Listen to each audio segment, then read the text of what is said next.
think a lot of people would understand, unless you've done it, where you walk onto a big stage in front of 15, 20,000 people or whatever the capacity is, and it's hot. And your fingers stick to the strings a lot more than I think people would realize, and how do you combat that, or how do you deal with that? I know some guys have resorted to the baby powder trick. Ooh. You know what I mean? Which I myself don't subscribe to, but whatever works. Yeah. Well, see, with sweat and humidity, the baby powder will actually turn to paste.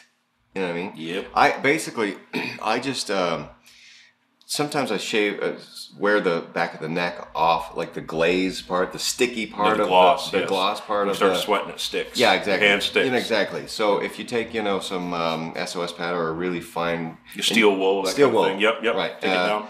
That removes the sticky surface. I gravitate to what they call the raw wood, but you put a tongue oil finish. Oh, really? Okay. Which is very similar, Yeah. so it's smooth. Your hand doesn't stick when it sweats as much. Not Not on every guitar I have. I haven't had many other things. I haven't had too much of a problem with that. I find that the big problem for me actually is sweat in my eyes because it's just like you get really wet. All of a sudden, it starts to sting your eyes. You're like, and now I can't see. You know?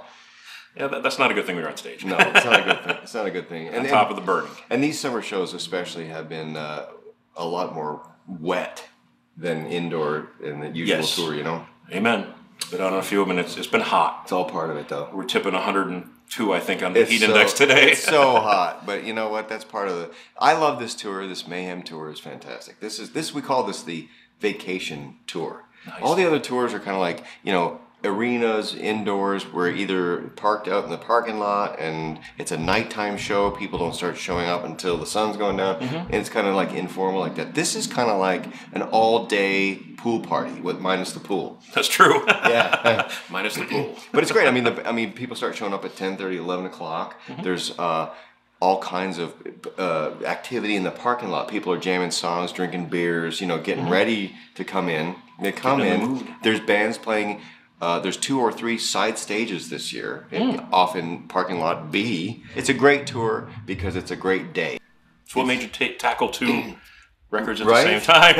It's just not usually done. It's an undertaking. Yeah. Well, I think at the start of the American Capitalist record, the previous record, I remember coming in on day 1 with no material, no idea what we're going to do, and just thinking, boy, it would have been nice if we had something prepared, Not that we can't make records like that, because we certainly can. I mean, we're just creative people. But for the new record, we actually took a portable studio on tour with us last year. Oh, cool. And we started sketching out ideas on the road with the idea that when it comes time to start the next record, we'd have something to pull from, That's a great way to go.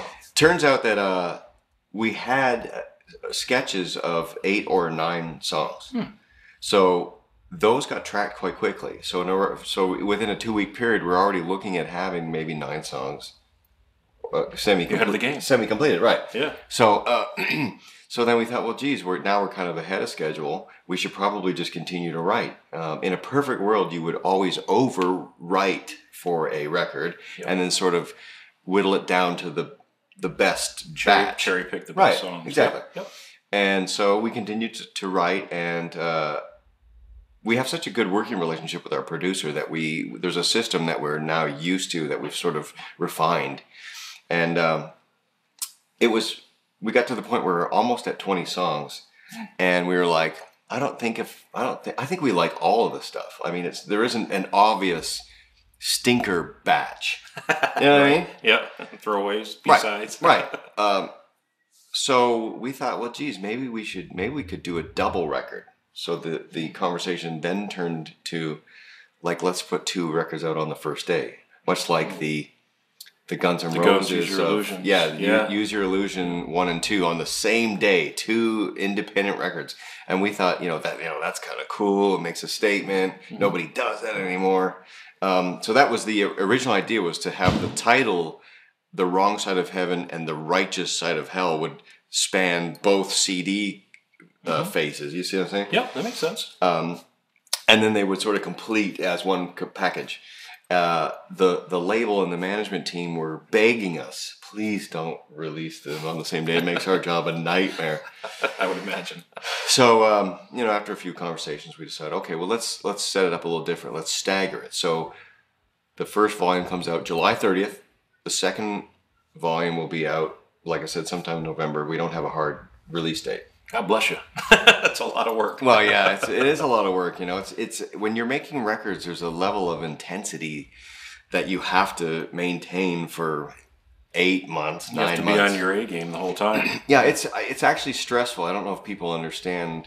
It is stressful because everything counts. It's keeper. Mm-hmm. Do I decide this is good enough, or do I push myself to try to do better the next day, or do I want to, and you're always... You got to live with it forever, right? Right. There's that. It's stressful because you may put something down and the rest of your team's like, dude, that solo is fine. You're way overthinking it. And it's stressful because no, I can do better. It's got to feel good to you. Yeah. You've got to be happy with it as a player. There's all kinds of different things that happen during the making of a record, but it's great when it's done. When it's finished, you're like, oh, this is cool. We made another record. It's like, records are forever. So even after we're all dead and gone, this is our volume of work. It'll still be there. That's kind of a cool thing. So, but there's a little, you're always thinking about, is it good enough?